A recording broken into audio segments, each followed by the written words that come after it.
Assalamu alaikum, it's your brother Murphy here with an answer video for a question I received on my Tumblr. I hope to do these answers, every once in a while, inshallah, for questions that I feel are pressing or common that a lot of people ask. I get between 20 to 30 questions in my inbox per day about these things, so I'm going to try to sort through them and see which ones are common and try to answer them in videos if I can, inshallah. And then quickly upload them so you guys can get the quickest and easiest answer that you're looking for. And I hope, inshallah, that they help out. And as always, Allah subhanahu wa ta'ala knows best.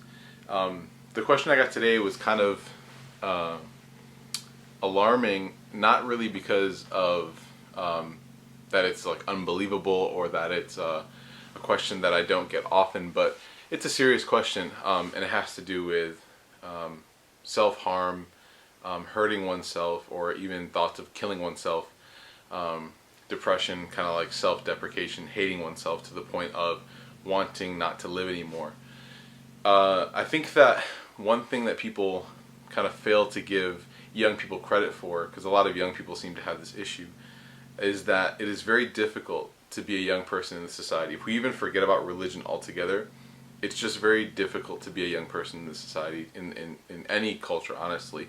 Across the globe, there's a lot of pressure, academic, social, and then if you're part of a faith group, like if you're Muslim or if you're part of any sort of religion, obviously this blog is geared towards Muslims, but it's geared towards humanity as well. Then there's the pressure of your social faith group, which is, to maintain expectations and whatnot. Some expectations are fair, some are not fair, some are personal, but they become communal, and so that becomes an issue. But generally speaking, there's a lot of stressors. There are a lot of stressors that attack someone's sanity, someone's stability, their emotions, their ability to think clearly, and to feel a certain way, to feel happy, because that's really what the goal that we have in this life. As Muslims, we want to worship Allah, but also we find in the Sunnah of the Prophet Muhammad ﷺ, peace be upon him, that there's nothing wrong with feeling happy while you're doing it. In fact, it's part of the Muslim's personality to enjoy this life while they worship Allah in a way that's good for you. So when we look at this question, we zoom out, there's a lot of things that we want to talk about. First and foremost, I think that one of the most dangerous things that anyone can do, especially in the field coming where I'm coming from, which is I want to start, I'm in the middle of studying counseling. I'm going to my grad school, inshallah, to get my degree and whatnot, but I'm in the middle of kind of reading all these books. I got these bookshelves behind me. Is that we find that it's really dangerous for people to overlook or to write off someone who says that they want to hurt themselves or commit suicide. A lot of times people have the reaction of, oh, you just want attention, or you're just fishing for compliments, or any sort of basically condescending reaction to it. But you learn when you read a lot of these cases and you read a lot of these books on how to deal with depression and suicide, that the last thing that a person wants to hear or needs to hear when they come to you with a complaint is that they're just being fake. There's really no reason to say that to someone. And so for this person who asked this question, just to get started on the answer, I'm sorry if anyone ever made you feel this way. I'm sorry if you went to someone for help and they made you feel like you were fishing for compliments or trying to get attention. And I want you to know, and anyone else who has this question or has ever had this question or ever had the thought of hurting themselves or committing suicide, I want you to know that I'm here for you. And that if you need to talk to someone, you can message me, you can email me, we can stay in touch and we can talk things out. And I don't think that you're joking. I don't think that you're just trying to get attention. And I do think that you really are trying to seek assistance and trying to get to a better place. That being said, there are a couple things that I think are important to talk about when we talk about the issue of depression and suicide, or self-harm or self-deprecation, emotionally or physically even. The first thing is that there's kind of this misconception that a lot of people have when they're in down times, whether they're actually clinically depressed or just feeling depressed or feeling sad, is that there's this misconception that it's an easy process to get out of it. And I think what happens is when someone tries their best to get out of it, let's say they change their social circles, they hang out with different people, or they start changing their habits or their routines, they get really upset that it doesn't instantly flip on like the light switch.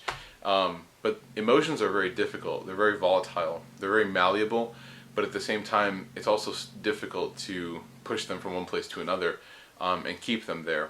I think that it's really important for someone to know that it's going to be a process. Whenever you go on a journey like a road trip or something, you always have to pack accordingly. You always have to look on the Google Maps. Definitely not Apple Maps because you don't want to get lost. But Google Maps, you want to look and make sure where you're going, and you kind of want to have an idea of how difficult the journey is going to be. If you drive from where you live to another city that's 500 miles away, you need to know how difficult that journey is going to be so you can mentally prepare your mind. So I want everyone who's ever had these thoughts or is currently having these thoughts, or maybe goes in and out of having these thoughts, to understand something. That to go from a place of depression, a place of sadness, a place of being unhappy, a dark place, to a place that's better than that, that's the goal eventually. And you will get there. And everyone will get there, inshallah. We can all get there if we try. But the key word is that we have to try. It's difficult. It takes a lot of effort.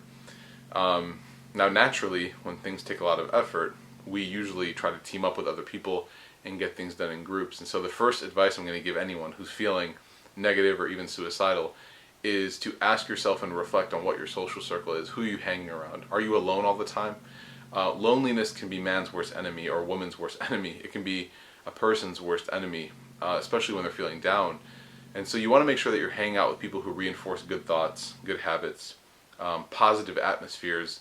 When you hang around sad people, you tend to be sad. You know the phrase, misery loves company. And so when people are feeling down on themselves and they look around and they see that all of their friends are also self-deprecating and feeling down on themselves, it kind of creates this culture and this climate of feeling negative. And then when you all separate and you go to your rooms and you hear that deafening silence of negativity in your mind, or I hear it in my mind, then you have to look and see what caused that, right? So first is to look at your social circle, see who you're around, see the influences that you have. That also includes the music that you're listening to. If you're going to listen to sad music, you're going to tend to be sad. If you're going to watch sad movies, you're going to tend to be sad. And so make sure that whatever is being put inside of your heart, inside of your soul, inside of your mind, are things that do not trigger sadness. Speaking of triggering sadness, the second tip, or the second thing that I wanted people to look out for, is I need you to reflect and see when it began. What was the trigger? What was the catalyst? What began these feelings? Have you always felt this way? Some people have felt sad for a very long time. Some people can't remember when it started. But I think that when people can pinpoint a beginning, an inception, so to speak, of when the sadness began, when the depression began, then you can start to see what triggered it. What was the catalyst, right? What's something that kind of makes you feel that way? Some people, when I talked to them or was able to kind of help counsel them through their issues, they found that whenever they came home, they became depressed. And then we, talked a little bit more, and they eventually told me that maybe it was because of the way that their mom treated them, or the way that their dad treated their mom, or the way that their siblings had abandoned their family. So try to pinpoint a point of inception for the sadness. When you started feeling this way, what triggers it? Obviously, when you discover the trigger, or when you can kind of narrow it down to something, the goal is then to avoid that trigger and try to stay away from it as much as possible. The last point that I'll give in this short video, and I'm going to give one more point which kind of explains why this video is so short. The last point that I'll give is to never ever underestimate the power of Allah, of God, in your emotional stability and emotional health. I think that a lot of people tend to rely too much on themselves to solve their problems, and that's kind of a difficult problem because we oftentimes put ourselves in problems, and when you put yourself in a problem, sometimes it's more difficult to get out. For example, if you walk and you end up putting yourself into a hole by falling into it, sometimes you can't get out of the hole by yourself. You need someone else to lift you out. And so if we're going to walk on the journey of life and fall into these holes here and there, and then try to get ourselves out, we're going to expend a lot of energy trying to push ourselves out of the hole, and really we may not even get out. And so it's really important never to underestimate the position and power of Allah subhanahu wa ta'ala in your ability to remain emotionally healthy. I think that, and my ability as well, by the way, I think that one thing that I find very powerful in kind of calibrating your emotion, or my emotion, are the stories that Allah subhanahu wa ta'ala has. And I think that people underestimate them because we kind of assume that stories are for children. But if you look at the major movement that Twilight has had on people, you can find that, some of these 40-year-old women are fantasizing about vampires. Stories are definitely not just for children. And in the Quranic sense, in the spiritual sense, Allah subhanahu wa ta'ala used stories many times. The Prophet Muhammad sallallahu alaihi wasallam, he encountered a situation in his life, it was actually called the Year of Sadness, where he had two very close family members die, his uncle and his wife, and then he was rejected by his people, then rejected by another people, and he was physically tortured. He witnessed his companions die. It was a very terrible year for him. And Allah subhanahu wa ta'ala at that point could have revealed any verse, any ayah, and he actually revealed the story of Yusuf. And it's interesting because the Prophet ﷺ is in his most down point, and what does Allah choose to give him as an antidepressant?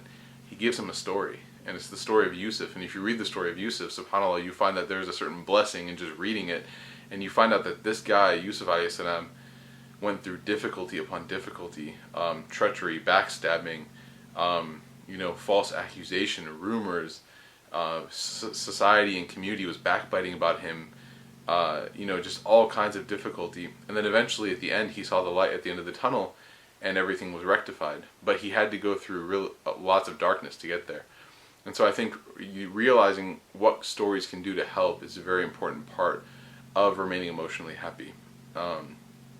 So try to take advantage of that and use that, and think about that. And realize that even in the Prophet Muhammad ﷺ, in his story, there were times after he received revelation where he wasn't necessarily suicidal, but he definitely wondered if his life was worth going on anymore. He thought that he was going crazy. He didn't know, what these revelations were and where they were coming from until it was confirmed to his heart that it was from Jibreel alayhi salam. And so it's very important to realize that even the Prophet ﷺ as a human being, as a prophet, the best human being, one who is connected to Allah subhanahu wa ta'ala directly through Angel Jibreel and even directly through revelation, he himself had difficult downtimes where he himself even contemplated. He stood at the edge of a cliff one day and contemplated jumping because he wasn't sure whether or not it was worth it to keep going. And a lot of people are afraid to use this narration, but I think it shows the human side of the Prophet ﷺ. The fact that he was a human and he did experience stress, and he turned to Allah to take care of those stresses, and he also turned to his family and friends to help him, his social circles, and he also worked hard to get out of them. So I think it's important to look at those, reflect on those, and move past, inshallah. The last tip I want to give, because this is a very short video, I'm sorry if you feel it's long. The last tip I want to give is that it's very important to seek therapy. I myself am studying, inshallah, to become a licensed professional counselor. We have some people here in the Knoxville community, Dr. Salam Tour, Brother Musab Hussein, who is also studying to become a counselor, inshallah. It's very important for people to come to qualified individuals for therapy.